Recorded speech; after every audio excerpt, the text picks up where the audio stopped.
Ya. Oke, kita belajar. Jadi mengikuti di rumah. Dari saya lihat ada beberapa negara lain. Ayo hari ini saudara mulai mengerti. Inilah perjuangan para guru, para donatur, pengasuh asrama mendidik anak-anak ini. Baik, kita mau belajar. Kalau kalian anak-anak mendengar kata hidup, itu muncul apa di benak kalian? Hidup. Jangan jawab bukan mati, awas begitu. Ayo, mendengar kata hidup muncul apa di pikiran kita semua? Yang di rumah boleh ikut jawab ya, mengikuti via Zoom, Instagram, Facebook. Nanti Regen akan bacakan jawaban saudara. Ayo, mendengar kata hidup muncul apa? Bisa melakukan apa saja. Ya. Siapa namamu? Salomo. Salomo kelas berapa? Kelas SMA. Kelas SMA. Tepuk tangan buat dia. Betul. Bisa melakukan apa saja. Makasih Salomo. Ada yang jawab, Pak. Ada yang jawab. Bernafas, bertumbuh, berubah. Bernafas, bertumbuh, berubah. Itu dari Instagramnya. Iya, Instagram. Ya. Bernafas, bertumbuh, berubah. Ayo, 2 orang lagi dari siswa-siswi. Siapa namamu? Marsya. Apa itu? Berpikir tentang ke depan yang akan kita tolong. Oke. Berpikir ke depannya akan ditata bagaimana. Betul juga. Ayo, yang SMP, seorang cepat, jangan lama-lama. Siapa namamu?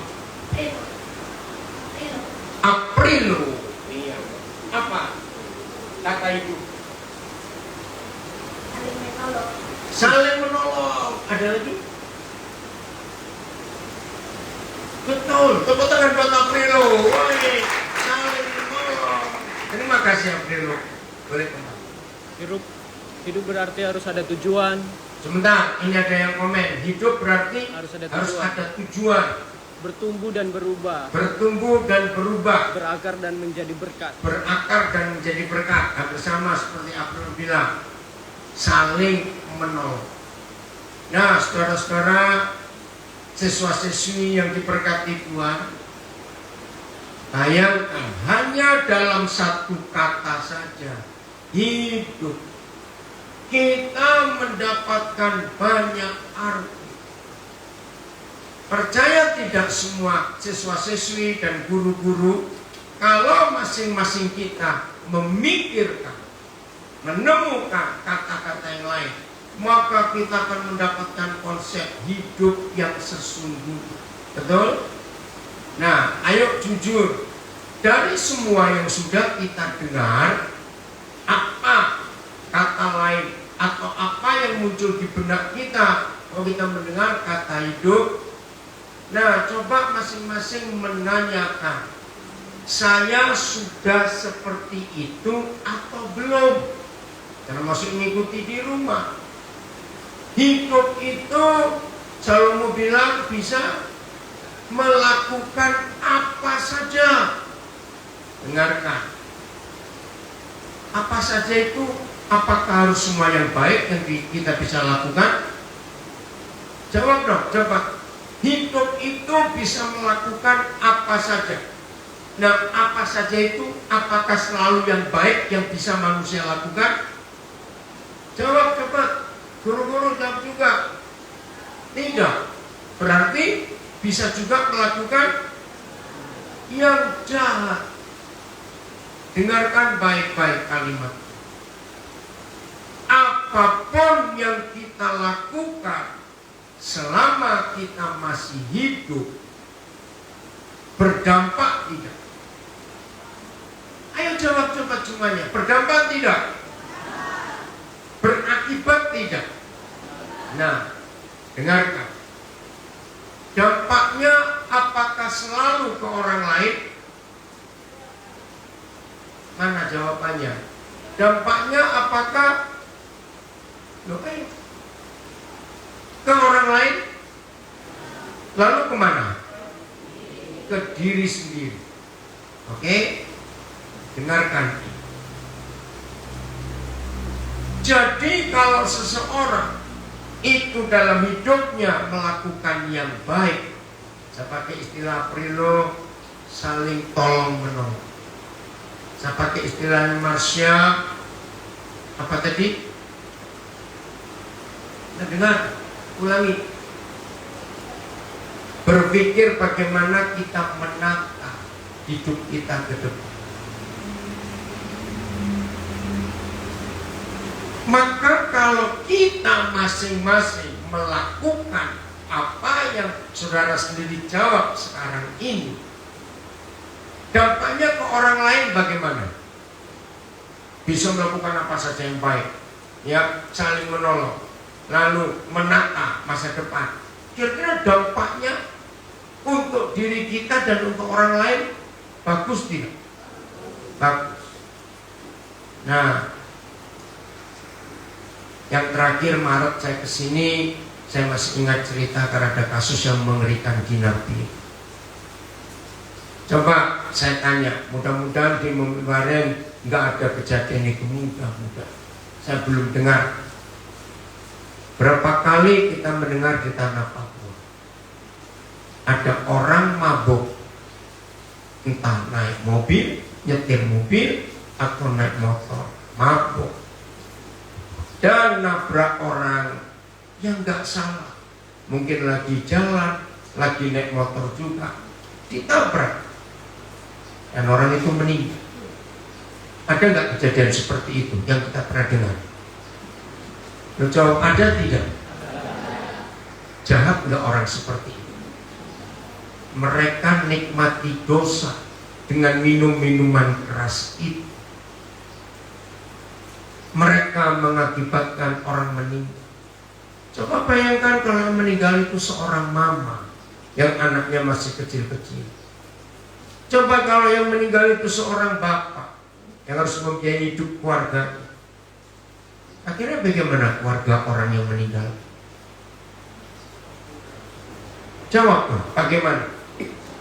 Nah, maaf, ada tidak ayah-ayah pemabuk, penjudi, untuk biaya sekolah, biaya hidup anak-anaknya, bapak ini nggak bertanggung jawab.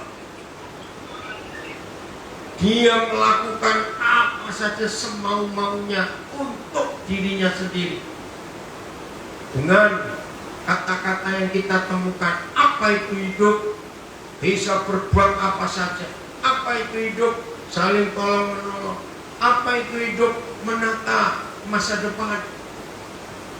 Masih mengikuti di rumah tadi. Apa yang terjadi dengan anak-anak dari seorang ayah yang gak bertanggung jawab ini? Uangnya dihabiskan untuk kesenangan diri sendiri.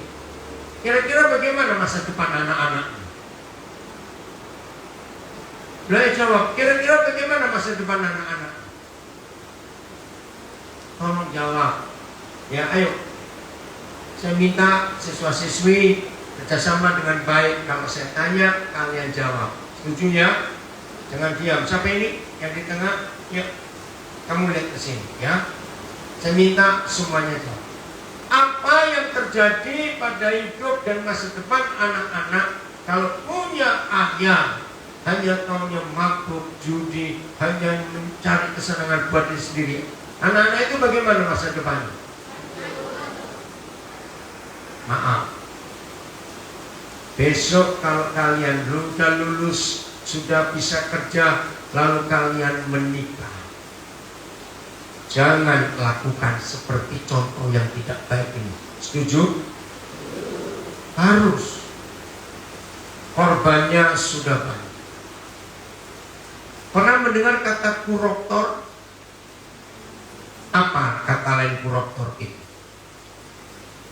Bajingan gitu loh, perampok. Biasanya yang disebut koruptor itu rakyat biasa atau pejabat? Nah, mereka melakukan sesuatu. Lagi sekali, apa yang Salomo katakan, bisa mengerjakan apa saja, itu.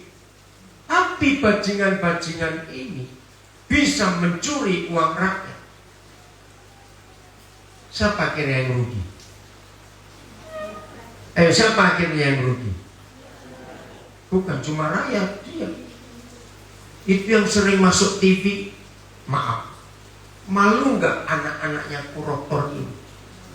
Tahu ketika bapaknya, ibunya masuk TV dan disebutkan dia itu koruptor, malu. Tapi heran, kenapa kejahatan terus berlangsung? Nah, setelah mendengar contoh-contoh ini, maka kita punya kalimat. Berarti hidup itu pilihan. Ulangi, apa hidup itu? Pilihan untuk apa? Untuk melakukan apa saja yang baik dan juga untuk melakukan apa saja yang jahat. Itu pilihan. Kita melihat Presiden Joko Widodo sekarang. Sejak Indonesia merdeka tahun 45 yang lalu, Indonesia sudah punya berapa presiden? 7. Nah, lihat fakta. Ketika Tuhan mengangkat Joko Widodo, maka Indonesia mengalami perubahan yang luar biasa. Jalan tol hampir ada di semua pulau besar di Indonesia. Jawa sudah tembus dari Jakarta, dari Merak sampai ke hampir Banyuwangi, Jawa Timur. Sumatera sudah hampir sepanjang itu dari Lampung sampai ke Aceh. Hebat sekali.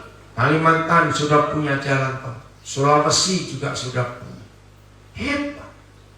Jembatan dibangun, bendungan dibangun, bandar udara dibangun. Padahal presiden yang dulu-dulu juga bisa seharusnya. Tapi kenapa yang Jokowi bisa begitu? Jawabannya, Presiden Joko Widodo memilih, saya pakai istilahnya Aprilo, untuk saling tolong menolong. Kami semua berharap untuk bisa dari kalian semua jadi orang-orang hebat untuk Papua, untuk Indonesia, dan untuk dunia. Amin. 2 minggu lalu ada berita yang luar biasa. Anak seorang guru SD di Jayapura, kalau nggak salah keluarga Memberasa, gaji sebulan hanya 100.000. Ternyata anak ini adalah orang Papua pertama yang lulus di universitas terbaik dunia di Amerika, Harvard University. Waktu saya membaca kisah itu, saya menangis. Bapak ibunya dapat visa untuk terbang ke Amerika, ikut wisuda anak ini. Waktu saya lihat fotonya, saya menangis. Hanya gaji 100.000 rupiah. Tapi orang tua ini berjuang sambil cari ikan dijual, kalau libur, dan bukan PNS. Anaknya berjuang dapat beasiswa. Kalian bisa nggak seperti itu juga? Maka itu saya berkata kepada banyak orang tua, waktu kisah ini viral, lihat, ternyata hidup itu tidak ditentukan berapa uang kita. Hidup itu ditentukan apa motivasi kita. Ulangi, hidup tidak ditentukan oleh berapa uang kita. Ulangi ya, 1, 2, 3. Hidup tidak ditentukan oleh berapa uang kita, tapi hidup ditentukan oleh apa motivasi kita. Ulang, tapi hidup ditentukan oleh apa motivasi kita.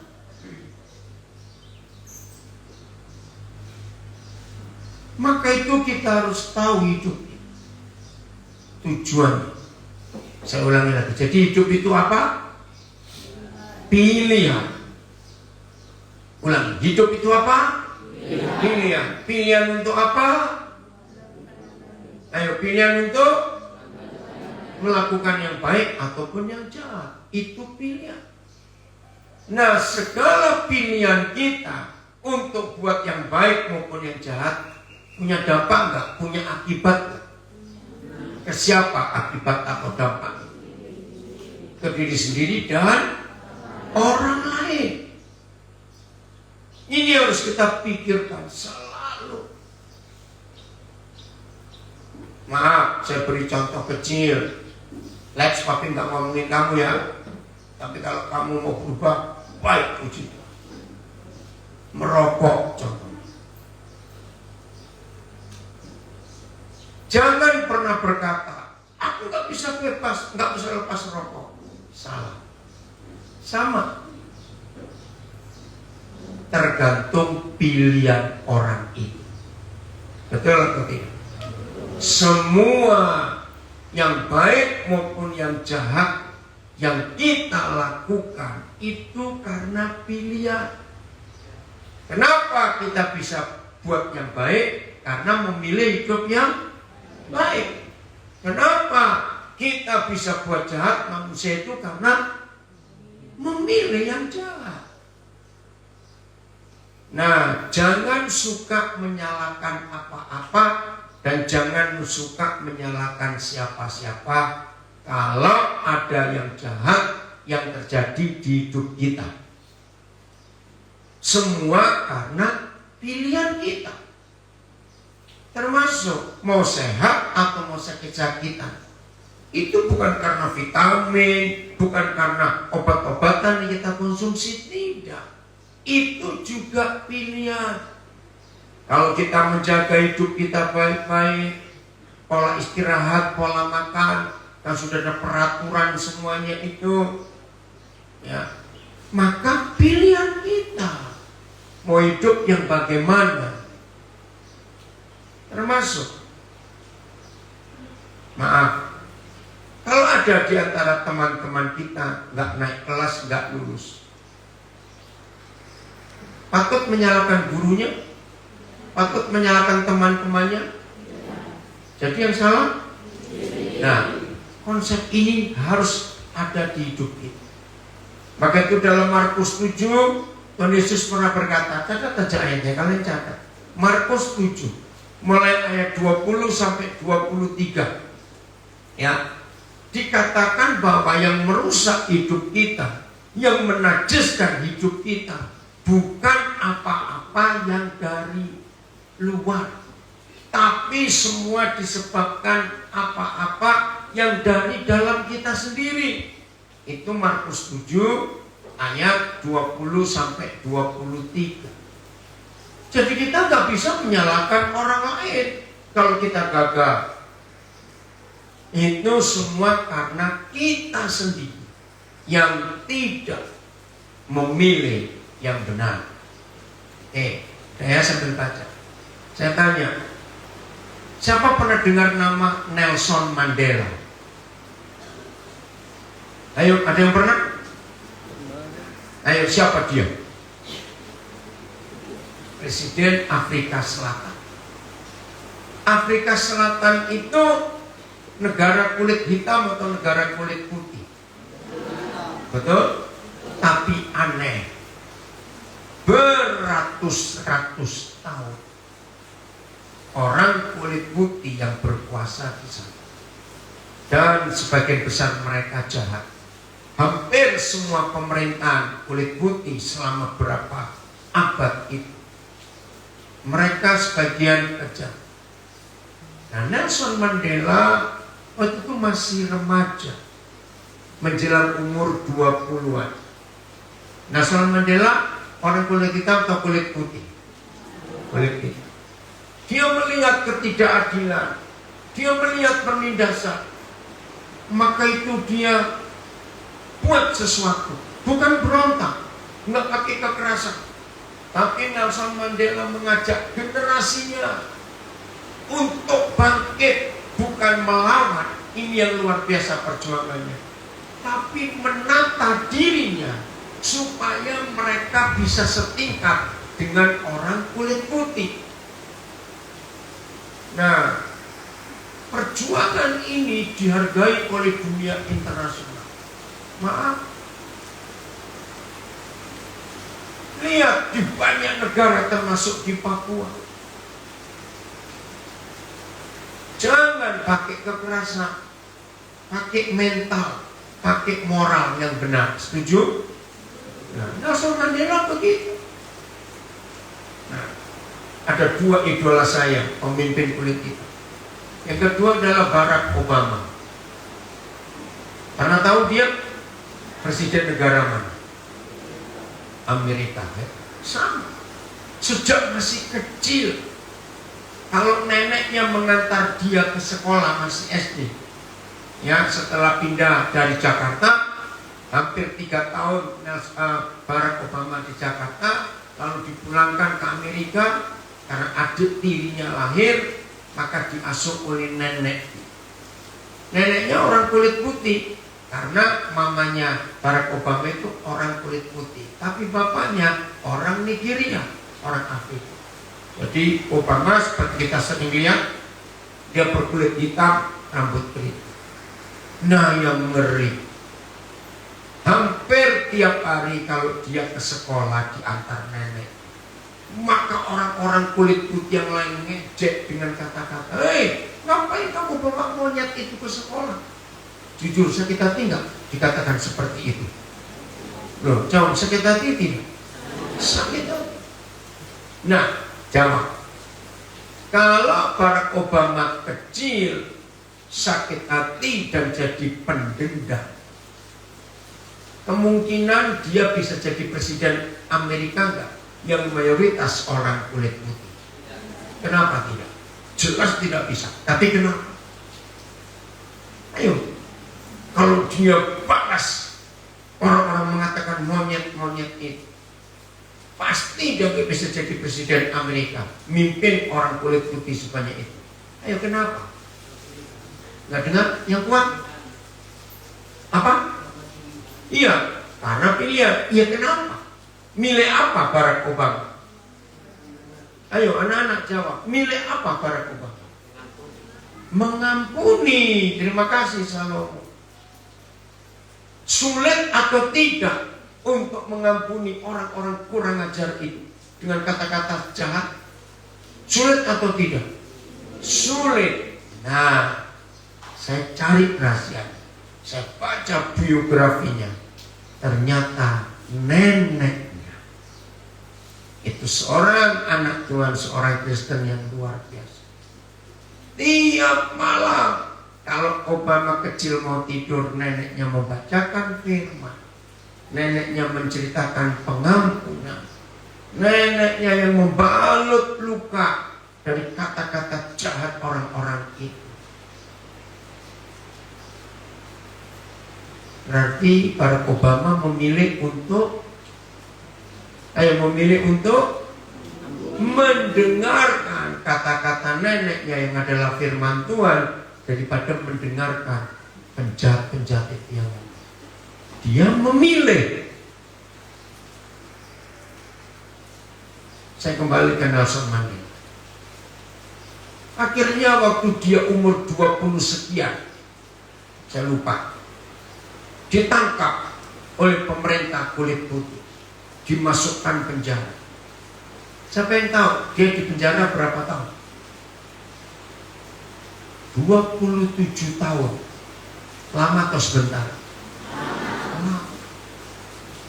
Akhirnya entah bagaimana, saya lupa kisah itu, Nelson Mandela dibebaskan. Hal yang sama dia lakukan. Harusnya waktu dia bebas, dia balas dendam. Tidak. Begitu dia bebas, dia memberitahu semua kelompoknya harus mengampuni. Tidak bisa kita balas dendam dengan kekerasan. Lalu dia membentuk partai baru setelah dia bebas itu. Dan dengan perjuangan moral dan mental yang benar, partainya menang pemilu. Dan Nelson Mandela jadi presiden yang pertama orang kulit hitam menjadi presiden di tangannya sendiri.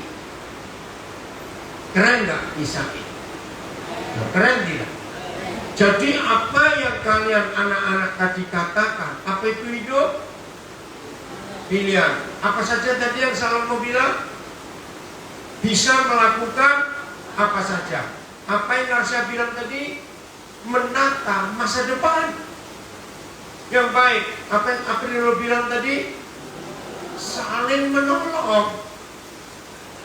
Tolong disimpan ya fakta ini dalam hidup kita. Wah, kalau kita kerjakan itu, Papua berubah tidak? Indonesia berubah tidak?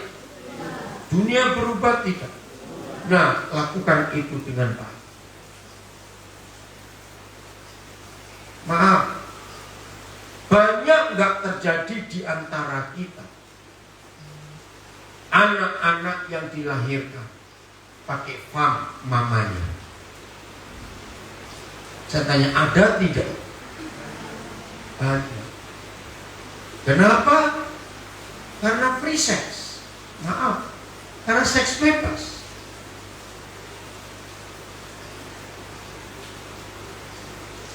Itu pun pilihan. Maka itu kalian semua anak-anak yang kami kasih, di dalam hidup ini hati-hati dalam pergaulan kalian. Hati-hati. Supaya kalian tidak memilih yang salah untuk hancur. Setuju akan hal ini? Sudah setuju?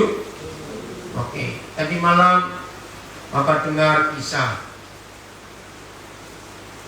Siapa yang masih ingat Jeffrey Indo? Betul? Esther mana? Oh, betul. Indo. Ada yang masih ingat dia? Ayo. Orangnya ada. Ada di sini. Katanya di Manokwari. Jeffrey, kamu sini. Ayo, kamu ngomong sendiri ya. Yang di rumah ngikut. Ini kisah nyata yang luar biasa. Kenapa? Suruh nyanyi. Jeff, mau tanya ini. Betul kamu nakal suka ganggu guru? Iya. Ini anak suka ganggu guru. Kamu pegang itu, kamu pegang. Jadi makan ya. Oke, saya minta guru siapa yang paling suka dijengkelkan oleh Jeffrey. Sini maju. Baik, terima kasih. Jeffrey di kelas biasanya suka melawan. Ketika disuruh memberi pertanyaan, tidak mau menjawab, tapi mengganggu teman-temannya yang mau serius belajar. Oke. Akhirnya saya tegur, tapi sering ditegurin sebentar, dengar. Lalu melakukan lagi hal yang sama. Saya marah dia, saya bilang, Jeffrey, kalau kamu tidak mau belajar, lebih baik kamu keluar daripada dalam kelas, nanti mengganggu teman-teman lain. Malahan dia marah balik saya, gurunya. Kami cek ya. Makanya dia paling tidak senang kalau saya di dalam kelas, pasti saya ngomel sama dia kalau dia nakal. Karena tujuan saya menegur dia itu adalah menjadi anak yang baik, itu saja. Oke, Jeff, kamu ngomong, saya kasih. Apa yang pernah kamu buat untuk guru Anda? Apa? Kan kamu sudah berubah masalahnya. Ayo, mau sama apa yang kamu pernah buat untuk guru Anda? Melawan, saya dekat nih. Melawan, apa lagi? Terus? Melawan, marah. Berani kok. Oke, Pak Adel boleh kembali. Ada guru lain? Ibu guru namanya siapa? Alfreda. Alfreda. Ceritakan Bu Alfreda, bagaimana dengan anak satu ini, orang hebat ini? Ya, kalau soal Jeffrey, memang mulai dari kelas 7 pertama masuk dia anaknya diam-diam. Dia anaknya penurut. Suara siapa itu? Tapi setelah naik di kelas 8 Berubah. dia agak mulai nakal. Kalau dikasih tahu, ya ibu, kadang juga lihat kita miring. Gimana lihat miring itu? Coba Ibu Alfreda. Dia lihat ekor mata saja yang lihat guru. Oke, terus? Kemudian dia naik kelas 3. Ya semakin ini mungkin cari jati diri kah, atau mungkin cari perhatian lain. Cuman salutnya di dia mau mengakui ke setiap kesalahannya. Wow, tepuk tangan buat Jeffrey. Nah sekarang Bu Esther maju. Nah Bu Esther maju, cepat. Nah Jeff, kamu cerita dulu sebelum Bu Esther bicara. Mama, Bu Esther tuh bagaimana cara nanganin kamu yang terakhir?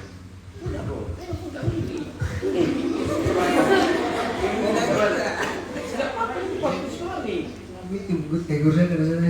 Tegur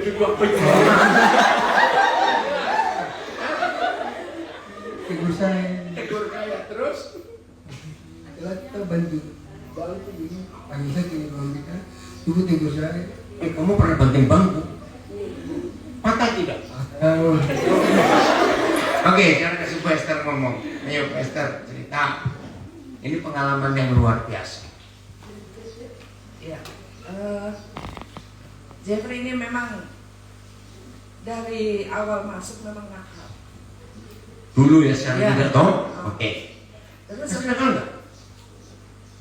Mas tadi Jadi dikit lagi. Terus setelah itu, maaf saya bukannya mau membanggakan diri tidak, ya kuat suaranya. tetapi saya yakin ini bantuan dari Roh Kudus. Ya dekat Saya bingung. dengar. Saya bingung mau nangani anak ini bagaimana begitu. Kok setiap guru masuk ke kantor itu pasti mengeluh dia. Jeffrey ini begini, Jeffrey ini begini. Anak ini kalau dikasih tahu begini. Tapi satu kali memang bagian Terry juga ngomong sama saya, kalau menghadapi anak seperti itu, jangan dengan kekerasan. Saya belajar untuk tidak membuat kekerasan, kecuali kalau memang harus. Ini maksudnya kekerasan itu kita bentak, kita apa begitu. Memang itu kadang jengkel. Jadi kadang kalau anak ini berulah di kelas, pas jam saya sudah jujur mendidih saya. Anak ini, aduh bagaimana, tapi saya ingat kata-kata itu. Akhirnya saya bilang, kakak ganteng. Woi, kakak ganteng lagi. Saya bilang, kakak ganteng, bisa tenang kah? Sudah selesai bicara kah? Lalu dia langsung diam. Sudah selesai belum? Kalau belum, bicara dulu. Sudah, akhirnya dia bilang, sudah ibu. Sudah. Dan masa tenangnya tidak lama, paling 5-10 menit dia berulang lagi. Saya bilang, aduh anak ini kalau misalnya ke toki dia macam saya, bikin dia kayak kutu begitu. Tapi saya menanamkan dalam diri saya bahwa memang anak-anak yang seperti ini, termasuk anak-anak yang lain, itu tidak bisa didekati dengan kekerasan, dengan bentakan, dengan apa segala macam. Tidak. Akhirnya saya bilang, kakak ganteng, itu dia. Saya sampai bilang sama temannya di belakang, coba lihat dia punya kepala itu sebesar kan belum? Karena saya panggil dia kakak ganteng. Dengan satu Kristian ya. Mana Kristian? Lupi. Oh, iya. Itu mereka berdua sudah. Pokoknya berulang macam-macam begitu. Tapi puji Tuhan lewat dari situ saya melihat perubahan yang besar bagi saya ya, perubahan yang besar dalam diri anak ini. Sampai kemarin pun pada saat pelulusannya saya ada duduk dengan Renata, ada ini di keyboard karena saya ikut pujian waktu itu. Dia berdiri lama di sebelah saya bilang, kamu cari guru siapa nak? Dia bilang, saya cari ibu. Dia pegang tangan saya, dia peluk tangan saya, dan akhirnya saya tersentuh hati saya, dan saya berdiri dan dia peluk saya. Dia bilang, ibu minta maaf, selama ini saya bikin ibu seperti ini. Dia katakan itu buat saya, dan saya hati saya langsung menangis. Saya peluk dia pun dia menangis, saya juga menangis. Gitu. Jadi berdua sama-sama menangis, saya nangis. Kenapa kamu nangis? Dia suara nangis itu. Angkat muka dong. Kenapa kamu sampai nangis? Kenapa? Terlalu. Kenapa kamu terlalu sama Ibu Eska? Kenapa? Cerita. Lanjutkan dulu, lanjutkan. Iya, jadi saya merasa bahwa saya sendiri pun menyesal. Menyesalnya di mana? 2 tahun yang sudah saya lewati bersama dengan anak ini, kenapa saya sia-siakan? Saya selalu marah sama dia, saya selalu menegur dengan cara yang kasar, dengan cara yang mungkin tidak benar ya, mungkin dengan kata-kata yang istilah kerennya itu membuli dia dengan kata-kata saya. Dan setelah itu saya merasa bahwa anak ini luka. Jeff ini terluka, terus keluarganya juga ya. Dan dari situ saya disadarkan bahwa anak ini harus dia hadapi dengan lemah lembut. Jadi makanya senjata saya buat dia, kalau dia sudah macam-macam saja, kata ganteng, jangan begitu. Dan akhirnya ya puji Tuhan, bagi saya dia banyak sekali berubah. Bagi saya yang biasanya tadinya saya tahu dia kadang-kadang cari kesempatan untuk ganggu saya gitu, di kelas, yang membuat saya marah, tapi saya merasa saya tidak boleh melakukan hal itu. Saya tidak boleh melakukan hal itu, dan dengan cara yang tadi itu kakak ganteng. Akhirnya dia tenang. Jadi selama di kelas saya dia tenang, dan saya yakin Bapak Ibu guru juga ada juga yang merasakan bahwa pada saat di kelas, waktu itu kelas 9, dia tenang.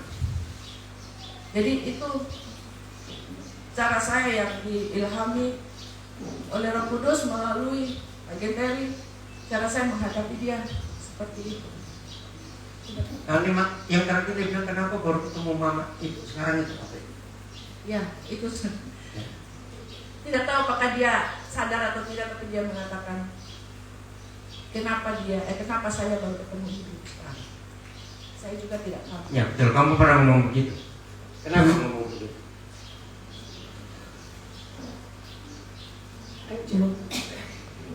Kenapa Jeff ngomong begitu? Kenapa baru ketemu ibu sekarang?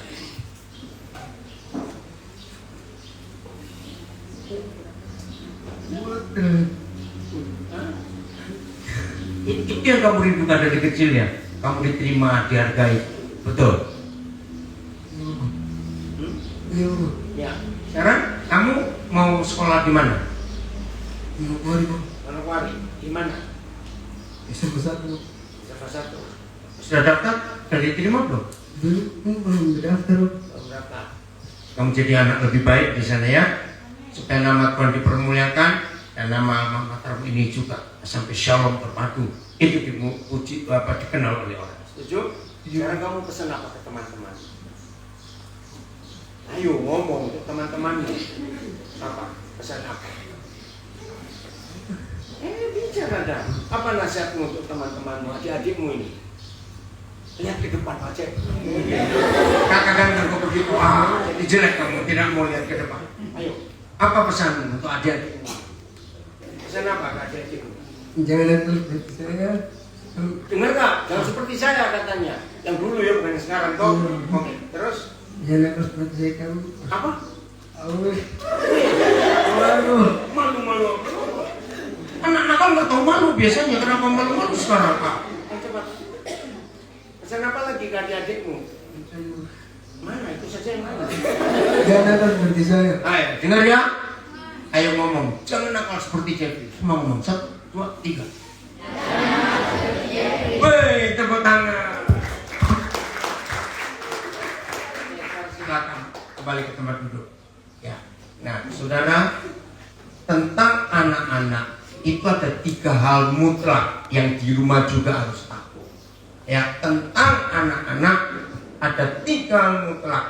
Tolong para orang tua, para pendidik yang mengikuti pelajaran ini.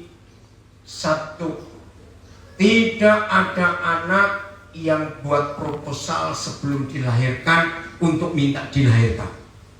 Betul atau salah? Tidak ada setiap anak yang sebelum lahir buat proposal ke orang tuanya untuk minta dilahirkan. Itu nomor 1. Berarti semua anak-anak kalau ada di dunia lahir lewat orang tua, itu kemauan Tuhan yang punya anak-anak itu, bukan karena kemauan orang tua. Ini penting sekali. Karena mereka tidak minta untuk dilahirkan, maka artinya kita tidak bisa menuntut mereka untuk buat ini, buat itu. Nah, ini hal kedua. Tidak ada anak-anak itu yang bersalah dan bisa disalahkan. Anak-anak tidak. Semua yang dibuat oleh anak-anak itu adalah benar. Kenapa? Karena mereka tidak punya konsep salah itu apa, benar itu apa. Tolong para orang tua dan para pendidik, hal kedua ini sama pentingnya dengan yang pertama. Anak-anak tidak punya konsep salah itu apa, benar itu apa. Buat semua anak, apa yang dilihat itu pasti benar, walaupun mungkin yang dilihat itu hal salah, tapi di benak anak-anak itu benar, karena mereka nggak pernah punya contoh yang lain. Maka itu guru-guru, papa mama, kita harus menang menghadapi anak-anak. Anak-anak itu sangat tergantung dengan diri kita, orang tua dan para pendidik. Mereka akan jadi apa tergantung kita. Maka itu kisah Jeffrey ini luar biasa. Jadi kamu kapan balik lagi ke Momi ini? Karena semalam papa masih tahu kamu mesti di Marwar. Kapan kamu balik? Semalam ada? Oh, maaf, jadi Mbak Esther juga gak tahu. Yang ketiga, dunia anak-anak adalah dunia main. Apa dunia anak-anak? Main. Nah, kalau sudah tua jangan main terus ya, Mas. Nah, maka itu anak-anak tidak bisa kita seret ke dunia kita, orang tua atau orang dewasa. Tidak bisa. Nah, ini 3 prinsip penting untuk hidup anak-anak. Maka kalau kita menjalankan ini, anak-anak itu akan luar biasa. Lagi sekali satu, anak-anak tidak pernah ingin minta dilahirkan. 2, di benak anak-anak hanya ada benar, nggak ada salah. Maka itu ketika mereka buat salah, mereka nggak tahu kalau itu salah. Kita yang memberitahu. Nomor 3, dunia anak-anak adalah dunia main. Nah, jadi kita harus bisa mengimbangi. Nah, dari 3 hal ini saya punya kesimpulan dari firman Tuhan Roh Kudus luar biasa. Besok kalau kalian jadi orang tua, jadi pemimpin, ya di mana saja, suara jadi kan jadi pejabat, jadi pokoknya pemimpin. Ingat kalimat ini. Dan tolong para orang tua, para pendidik, biar kita sadar. Antara kita orang tua, orang dewasa dengan anak-anak, siapa yang pernah jadi siapa duluan? Ayo jawab yang lain. Siapa pernah jadi siapa duluan? Ayo jawab dong, jangan diam. Ayo semuanya jawab. Siapa pernah jadi siapa duluan? Nah, berarti siapa yang harus bisa mengerti siapa? Nah, tapi anak-anak jangan salah pakai kalimat ini ya. Karena besok kalian pun akan jadi orang. Nah, biarlah kebenaran ini menolong kita. Saya ulangi lagi, hidup itu apa? Pilihan untuk melakukan yang baik maupun yang jahat. Dampaknya, akibatnya ke diri sendiri dan orang lain. Pikirkan itu terus. Aprilo, terima kasih kamu ngomong saling tolong menolong. Betul. Orang yang punya hati untuk terus saling tolong menolong, pasti dia akan buat yang baik. Amin. Ya. Ayo kita menghampiri Tuhan.